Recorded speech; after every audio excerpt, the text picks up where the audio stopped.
انہی ولیوں میں ایک ولی جن کی ذات محتاج تعارف نہیں، جنہیں ہم اور آپ تارک السلطنت کہتے ہیں، جنہیں ہم اور آپ غوث العالم کہتے ہیں، جنہیں ہم اور آپ قطب اعظم کہتے ہیں، جنہیں ہم اور آپ محبوب یزدانی کہتے ہیں، جن کو دنیا مخدوم اشرف جہانگیر سمنانی کے نام سے جانتی ہے، انہی اولیاء کرام میں آپ کی ایک ذات نرالی ہے۔ آپ غور کیجئے گا، آج ہم اور آپ انہی کے عرس کی تقریب میں شریک ہوئے۔ حضرت غوث العالم محبوب یزدانی سن 708 ہجری میں اس روئے زمین پر تشریف لاتے ہیں۔ آپ کی پیدائش سن 708 ہجری میں ہوتی ہے۔ آپ کی خدا داد ذہانت اور صلاحیت کا عالم یہ تھا، تقریباً آپ کی عمر صرف 7 سال کی تھی۔ اس 7 سال کی عمر میں آپ 7 قراتوں کے ساتھ حافظ قرآن ہو گئے۔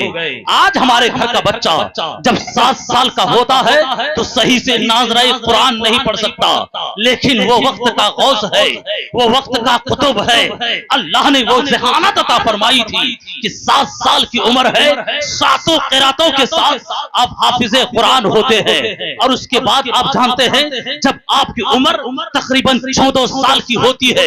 علوم دینیہ، علوم عقلیہ، ان ساری چیزوں سے فراغت حاصل ہوتی ہے۔ آپ ذرا غور کیجئے گا، میں ایک بات بتانا چاہتا ہوں، ہمارے اسلاف کی تاریخ آپ پلٹ کر کے دیکھیں، وہ وقت کا غوث ہو، وقت کا قطب ہو، وقت کا ابدال ہو، وقت کا مجدد ہو، وقت کا محدث ہو، وقت کا مفکر ہو، کوئی بھی ہو، جس نے بھی قوم کی رہبری کی ہے، اس کی تاریخ جب اٹھا کر کے دیکھیں گے، ان کی تاریخ میں ایک بات کامن ضرور نظر آئے گی، سب نے علم حاصل کیا۔ بغیر علم کے کوئی قطب نہیں بنا،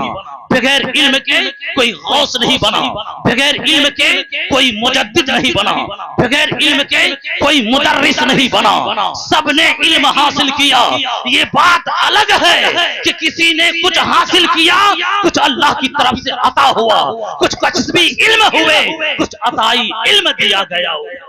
لیکن علم ہر کسی نے حاصل کیا۔ اور علم کہاں سے حاصل کیا؟ درسگاہوں سے، مدرسوں سے۔ جو درسگاہیں، جو مدرسہ ہمارا بنیادی قلعہ ہے،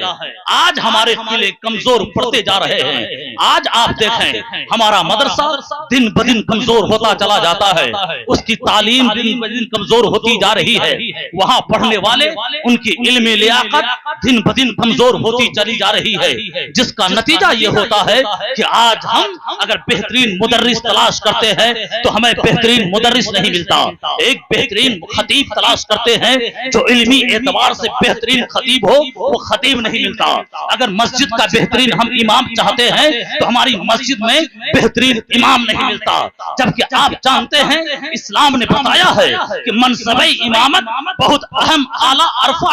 منصب ہے۔ آپ جانتے ہیں امامت کے لیے شریعت کہتی ہے کہ تم میں وہ انسان امام بنے جو تم میں سب سے زیادہ عالم ہو، زیادہ جانکار ہو، اقرا ہو، زیادہ قرآن صحیح پڑھنے والا ہو۔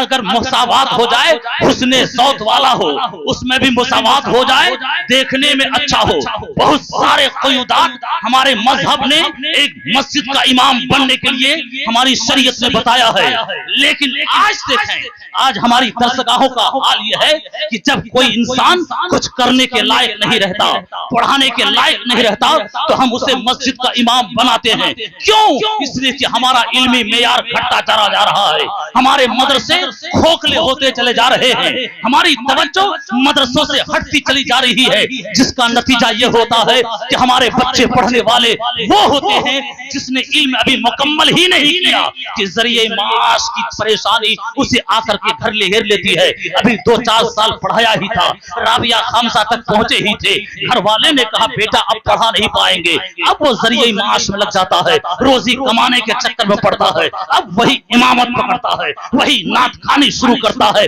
نتیجہ یہ ہوتا ہے کہ ہماری درسگاہوں میں، ہمارے مدرسوں میں، ہماری مسجدوں میں ایسا ہمارا رہبر ہونا چاہیے کہ جو ہر میدان میں ہماری رہبری کر سکے، وہ ہمارا رہبر کھوکھلا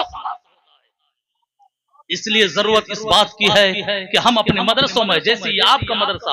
مدرسہ اشرفیہ مدینۃ العلوم حضور مخدوم اشرف کی طرف منسوب کرتے ہوئے اس مدرسے کا نام رکھا گیا، تو ہماری سب سے پہلی ذمہ داری ہوتی ہے کہ ہم اس چیز پر توجہ دیں کہ ہمارا یہ دینی قلعہ مضبوط رہے۔ ہمارا دینی قلعہ مضبوط رہے گا، ہماری مسجدوں میں ہمیں امام ملے گا، ہمارے اسٹیجوں پر ہمیں خطیب و شاعر ملیں گے، ہماری درسگاہوں میں ہمیں مدرس ملے گا۔ اگر ہمارا مدرسہ ہی بند ہو جائے گا، نہ ہمیں مسجد میں امام ملے گا، نہ کوئی خطیب ملے گا، نہ کوئی شاعر ملے گا، نہ مدرس ملے گا، نتیجہ یہ ہوگا اسلامی روح مرتی چلی جائے گی اور اسلام ہمارے سینے سے نکلتا چلا